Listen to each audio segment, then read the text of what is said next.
안녕하세요, 여러분. 혹시 최근에 가슴이 답답하거나 손이 저리는 증상을 경험하신 적 있으신가요? 아니면 한쪽 눈이 갑자기 흐릿해지는 일이 있으셨나요? 많은 분들이 이런 증상을 단순히 나이 때문이라고 생각하고 넘어가시는데 사실 이것들은 매우 중요한 몸의 경고 신호일 수 있습니다. 오늘 이 영상을 끝까지 보시면 이런 증상들이 언제 위험한 신호인지 그리고 어떻게 대처해야 하는지 명확하게 알 수 있을 겁니다. 정말 중요한 내용이니까 꼭 끝까지 함께 해주세요. 며칠 전에 제가 만난 김할머니 이야기부터 들려드릴게요. 75세인 김할머니는 몇 주 동안 가끔씩 가슴이 답답하고 왼쪽 팔이 저린 증상을 느끼셨다고 해요. 처음에는 그냥 피곤해서 그런가 보다 하고 넘어가셨는데 어느 날 아침에 일어나니까 한쪽 눈이 뿌옇게 보이더라는 거예요.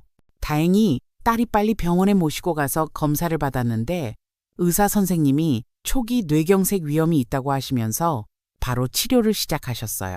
김 할머니가 경험하신 이런 증상들이 바로 오늘 우리가 자세히 알아볼 심혈관 질환과 뇌졸중의 전조 증상들입니다.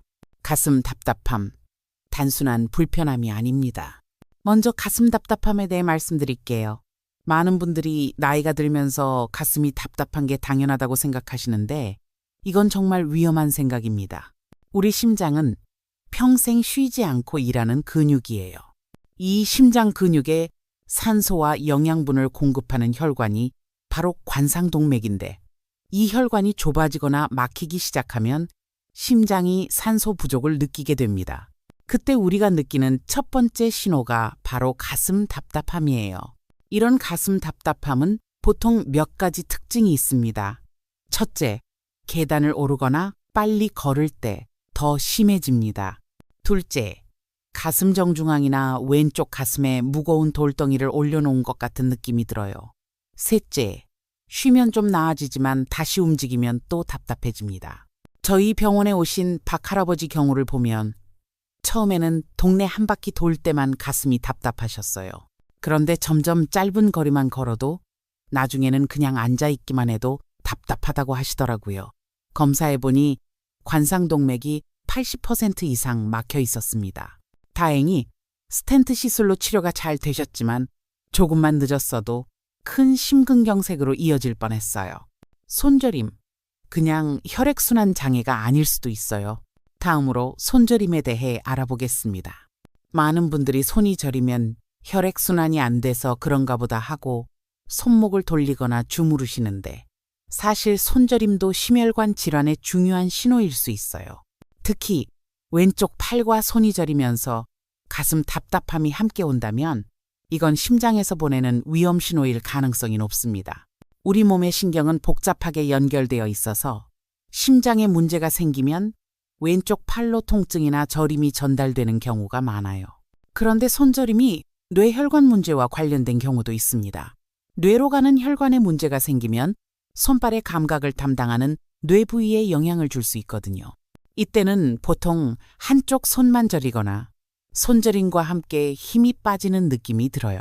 실제로 작년에 우리 병원에 오신 이 할머니는 오른쪽 손이 계속 저리고 젓가락질이 잘 안 된다고 하셨어요.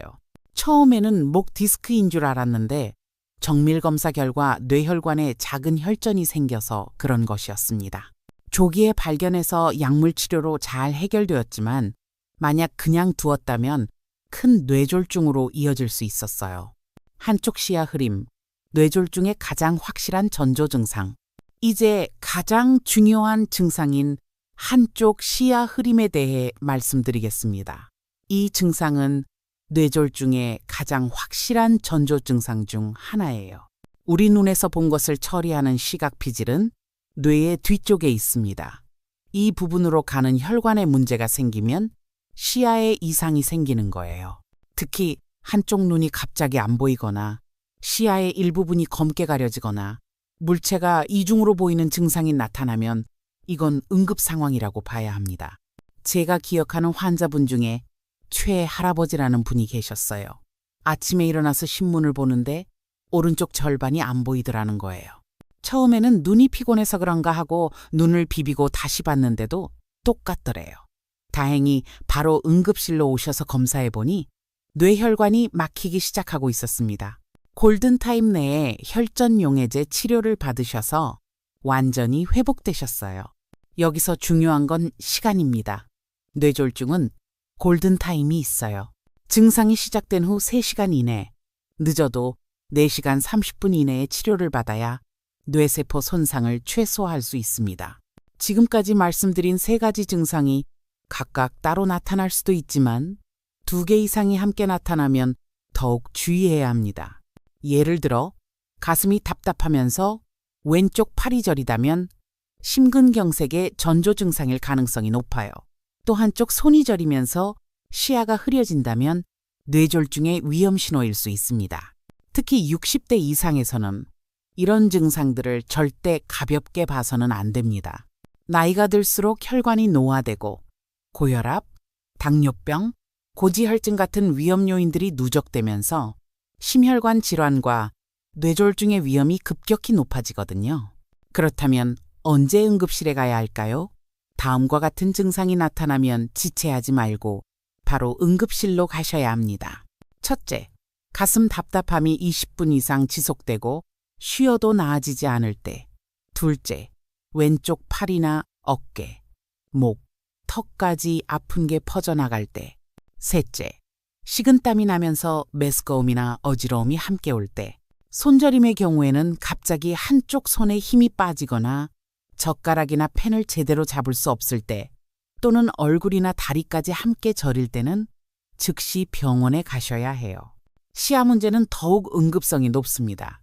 갑자기 한쪽 눈이 안 보이거나 시야의 일부가 가려지거나 물체가 2개로 보일 때는 1분 1초를 다투는 상황이에요. 이런 위험한 상황을 예방하려면 평소 관리가 중요합니다. 먼저 정기적인 건강검진을 받으세요. 특히 혈압, 혈당, 콜레스테롤 수치를 주기적으로 체크하고 이상이 있으면 적극적으로 치료받아야 합니다. 생활 습관도 중요해요. 금연은 필수고 음주는 적당히 하시거나 아예 끊으시는 게 좋습니다. 규칙적인 운동도 중요한데 격렬한 운동보다는 매일 30분씩 빠르게 걷기 같은 유산소 운동을 꾸준히 하시는 게 좋아요. 식단 관리도 필요합니다. 염분을 줄이고 포화지방이 많은 음식을 피하며 신선한 채소와 과일을 충분히 드세요. 특히 등푸른 생선에 들어있는 오메가3 지방산은 혈관 건강에 도움이 됩니다. 스트레스 관리도 중요해요. 만성 스트레스는 혈압을 올리고 혈관을 손상시킵니다. 취미 활동이나 명상, 가벼운 운동으로 스트레스를 해소하시길 바랍니다. 마지막으로 가족분들이 알아두셔야 할 중요한 점들을 말씀드릴게요. 어르신들은 종종 증상을 과소평가하거나 가족에게 걱정 끼치기 싫어서 말씀 안 하시는 경우가 많아요. 그래서 가족들이 평소에 관심을 갖고 지켜봐 주시는 게 중요합니다. 특히 말씀이 어눌해지거나 걸음걸이가 이상하거나 한쪽 얼굴이 처지는 것 같다면 뇌졸중을 의심해 봐야 해요. 이때는 FAST 테스트를 해보세요. A-FACE는 얼굴 마비, ARMS는 팔 힘 빠짐, SPEECH는 말 어눌함, TIME은 시간을 뜻해요. 이 중 하나라도 해당되면 즉시 응급실로 가야 합니다. 응급 상황에서는 당황하지 말고 침착하게 119에 신고하세요. 그리고 환자를 눕히고 목과 허리를 곧게 펴주며 옷을 느슨하게 해서 호흡을 편하게 해주세요. 의식이 없을 때는 고개를 옆으로 돌려서 토사물이 기도로 들어가지 않게 해주시고요. 오늘 말씀드린 내용을 정리해보면 이렇습니다. 첫째, 가슴 답답함, 손저림, 한쪽 시야 흐림은 단순한 노화 증상이 아니라 심혈관 질환과 뇌졸중의 중요한 전조 증상일 수 있습니다. 둘째, 이런 증상들이 나타나면 절대 가볍게 여기지 마시고 특히 여러 증상이 함께 나타나거나 증상이 심해지면 즉시 병원에 가셔야 합니다. 셋째, 평소 정기검진과 생활습관 관리를 통해 예방하는 것이 가장 중요하며 가족들의 관심과 주의 깊은 관찰도 필요합니다. 여러분의 건강한 노후를 위해 오늘 말씀드린 내용들을 꼭 기억해 주시고 주변 분들과도 공유해 주세요. 이 영상이 도움이 되셨다면 구독과 좋아요 부탁드리고 다음에도 유익한 건강 정보로 찾아뵙겠습니다. 감사합니다.